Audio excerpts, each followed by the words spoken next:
जंग से याद आया इजराइल के जो हमले में ये हिजबुल्लाह चीफ हसन नसरल्ला मारे गए, उनको लेके कई जगह पे प्रदर्शन भी हो रहे हैं। कई हिंदुस्तान में कुछ मुस्लिम इलाके हैं जहाँ पर इसको लेके कैंडल मार्च निकल रही है। कल देखे रहे हम 3 कैंडल आपको कर दे रहे आप ही ने तो दी थी मुझे कल ऐसे हम लोग बैठे थे स्टूडियो में, तो कोई ये हिजबुल्लाह है, हिजबुल्लाह भी लिखते हैं। मैंने मुल्ला है, ये गारंटी है, कंफर्म्ड है। बाकी हैज है या हिज है उस पर, तो ये क्या है आप बताएंगे? हिजबुल्लाह है नहीं है यार, हिज्ब है। हिज्ब, हेज का कोई लेना देना नहीं है। हिज्ब, हेज बोलते हैं पीरियड को जो स्त्रियों को होता है। हिज्ब जो होता है ना, वो होती है पार्टी। ओके, हिज्ब उल अल्लाह, अल्लाह की पार्टी, अल्लाह की, सीधा अल्लाह की पार्टी बना दी। तो कोई उसके खिलाफ वोट भी नहीं, जैसे डेमोक्रेसी में तो ये नाम रख दो तो दिक्कत। कोई हमें क्लियरिटी मिली है? लगते ही हैं, सभी लगते हैं। तो जब भी आते मेरा उर्दू फारसी तो वो थोड़ा सा हिजबुल्लाह जो है वो, देखो यहाँ भी प्रदर्शन हुए, शिया इलाकों में हुए जी, है ना, अरब में भी प्रदर्शन हुए, शिया इलाकों में हुए। पर मुझे लगता है कि जो एंटी इजराइल जो सेंटिमेंट है उसको लेके तो शिया उनको एंटी इजराइल से मतलब नहीं है। हाँ, वो इजराइल मरेगा, बाकी लोग मरेंगे, उसमें वो भी फिर भी बांटेंगे वो कल भी बांट रहे होंगे। उनको वो नहीं है, उनको हिजबुल्लाह नहीं चाहिए था, क्योंकि हिजबुल्लाह ने ना बहुत लोगों को परेशान किया जी। ये सीरिया में इदलिब है, ऐसे 2-4 बड़े सुन्नी एरियाज हैं जी, जहाँ पे कि असद को ना पेल रखा था इन लोगों ने, लेकिन हिजबुल्लाह घुस गया असद की तरफ से और फिर बहुत मार कटाई करी, बहुत लोगों को मारा। तो वो जो मिठाई थी वो किसी के मरने की खुशी नहीं थी जी, वो बदले की खुशी में, वो सिर्फ यही था कि चला गया हमारा ये एक दुश्मन जिसको हमने इजराइल मार दिया। समझ रहे हो ना, किसी ने भी मारा, उनके हाथ में, दोनों हाथ में लड्डू था। हिजबुल्लाह अगर इजराइल में 10 को मार दे तो भी लड्डू बट रहे, इजराइल अगर हिजबुल्लाह को मार दे तो भी लड्डू बट रहे। ये डिवीजन था। तो आप मिठाई की तरफ थे मोमबत्ती? हम तो मिठाई की तरफ से, चाहे किसी की तरफ से भी हो। मैं अभी कुछ देर पहले बात कर रहा था अपने एक साथी से, तो उसने लिखा था एक नसरुल्लाह पे ही कॉपी कि वो एक सब्जी विक्रेता का लड़का था।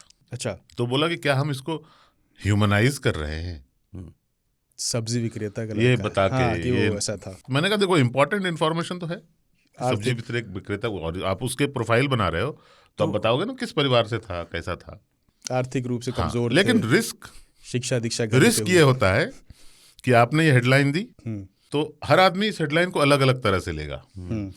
एक बहुत बड़ा वर्ग ऐसा भी जो कहेगा साले सब्जी विक्रेता के लड़के सब ऐसे ही होते हैं बिल्कुल, है ना, तो वो उसको सारे सब्जी विक्रेताओं के लड़कों पे ले जाएगा। करेक्ट, एक परसेप्शन सेट कर लेगा। तो आपने सोशल मीडिया आने पे क्या हुआ कि कोई वीडियो है किसी का थूकने का, किसी एक भगवा गमछा पहने हुए आदमी ने, नीरी बिल्कुल गिरा हुआ आदमी है, एक गरीब मुसलमान जो ट्रेन में सफर कर रहा है उसकी दाढ़ी पकड़ के उसको जय श्री राम बोल रहे, तो उसके ऊपर में आ रहा है कि भारत में यही हो रहा है। तो जब मैं देखता हूं तो मुझे लगता है भारत में यही हो रहा है, राइट, कि जो थूक रहे हैं वो मुसलमान है, तो उसमें से कोई सुन्नी भाई साहब बोलेंगे हम नहीं करते, वो तो शियाओं का काम है, उन्होंने शियाओं पे ब्लेम कर दिया। ऐसे करके हम लोग देश को जब एक पिक्चर देखते हैं और उसके कैप्शन के आधार पर निर्धारित करते हैं कि सब ऐसे ही होते हैं। राइट, सब्जी विक्रेता के लौंडे यार, हमारे यहाँ भी है एक लड़का, अशोक नाम है उसका, टेररिस्ट जैसा है साला, आगे चल के वो भी बनेगा। देखा भी था ऐसे आलू उछाल रहा था, धीरे धीरे प्रैक्टिस कर रहा था, जैसे बम फेंकने जा रहा है। हाँ, तो वो यही दुनिया है, ऐसा ही होता है, आपको इसी में रहना है। और एल्गोरिदम की दुनिया और खतरनाक है क्योंकि एक ही तरह की फिर वीडियोस आने भी लगती फिर आपने एक क्या हुआ कि आपकी उत्सुकता बढ़ी, करेक्ट, आप उसको हेट कर रहे हो उस वीडियो को, आप एक्चुअली उसको पसंद नहीं कर रहे, लेकिन आप पे आप लानत भेजने के लिए आपने उस पे क्लिक कर दिया, लव और हेट डोंट इग्नोर, बस तो बस वो रजिस्टर हो गया। अब आगे से आपको वैसे वीडियो दिखाए जाएंगे। जैसे वो जूस में पानी मिलाने वाली कुछ एक वीडियो आप देखें कि चुपके से पानी मिला रहा है, थोड़ी देर बाद आप देखेंगे कहीं और कोई और मिला रहा है पानी, उसमें जूस में पानी मिला के दे रहा है। नसरुल्लाह एक सब्जी विक्रेता का लड़का था, सब्जी विक्रेता के लड़के नसरुल्लाह नहीं हो जाते, राइट, इतना फर्क काफी है। तो एजेंडा पर आते हैं, पर जो हो रहा है वो टेंशन का विषय है, बिल्कुल, हाँ, इतने सारे, बहुत क्योंकि हमारा तेल निकल जाता है यार उसमें, ये लोग लड़ते हैं तेल महंगा हो जाता है। ये हम जैसे लोगों के लिए, हम जैसे देशों के लिए थोड़ी सी मुसीबत की है। अब क्या है कि इनका भी चमकाएगा वो, अब कैसे चमकाएगा ये देखना है, क्योंकि ये तो मिसाइल विसाइल नहीं दागेंगे इजराइल, उनके घर में कुछ फोड़ देंगे, तो अंदर से ही फोड़ता है ना। देखो इजराइल प्रेमियों की संख्या सबसे ज्यादा ईरान में ही है। कैसे? इजराइल के दोस्त ईरान में ही है, क्योंकि इजराइल के वो सारे लोग जो पीड़ित हैं अयतुल्ला के, उनको होप सिर्फ इजराइल में दिखता है।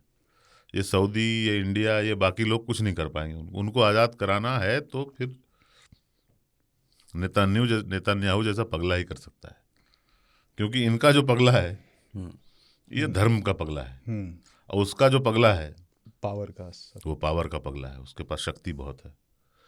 तो इनको ये पता है कि इस पगले को हटाने के लिए कोई पगला ही आएगा, जुनून से। बाकी कोई मदद करने वाला, बाकी कोई सैंक्शन वैंक्शन अमेरिका ने लगाए, कुछ फर्क नहीं पड़ता यार उसको। जैसे वो था ना, कहावत है कि जहर को जहर काटता है, लोहे को लोहा काटता है। एक दिन देखिएगा आपको कुत्ता काटेगा। जंगल जिंदाबाद। आज हमारे बॉस हैं राव साहब, बड़ा अच्छा उन्होंने वो मीम बन सकता है इसका। खरगे साहब बेहोश हो गए थे, फिर उन्होंने बोला कि मैं जब तक मोदी जी को हटा नहीं लूंगा तब तक मैं नहीं होश में नहीं आऊंगा, नहीं मरूंगा नहीं, तब तक मैं जाऊंगा नहीं दुनिया से। तो मोदी जी ने फिर उनको कॉल किया था, पता है क्या बोला था? बहुत लंबा जी हो गया। वाह क्या बात है। ये बीबी राव साहब हमारे ताऊ वाले जगह पे भी आए हैं, बॉस हैं हमारे, तो उन्होंने ये बताया मैंने कि कमाल का मीम बन सकता है इस पे, बहुत लंबा जी हो गया। ठीक है, तो आपको हम बताएं जहर वाला मामला याद है।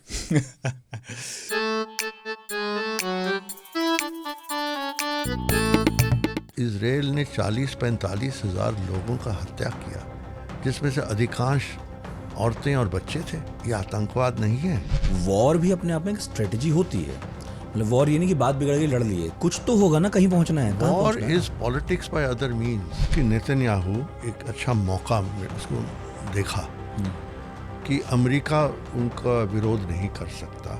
ये शिया यहूदी संघर्ष ज्यादा हो गया है क्या? सुन्नी इसमें थोड़ा दूर ही है। अगर इजराइल समझता है कि ईरान को खत्म कर देंगे तो गलत फहमी है। ईरान इजराइल अब आमने सामने अगर आने ही है तो लोग सवाल पूछने लगे हैं कौन जीतेगा।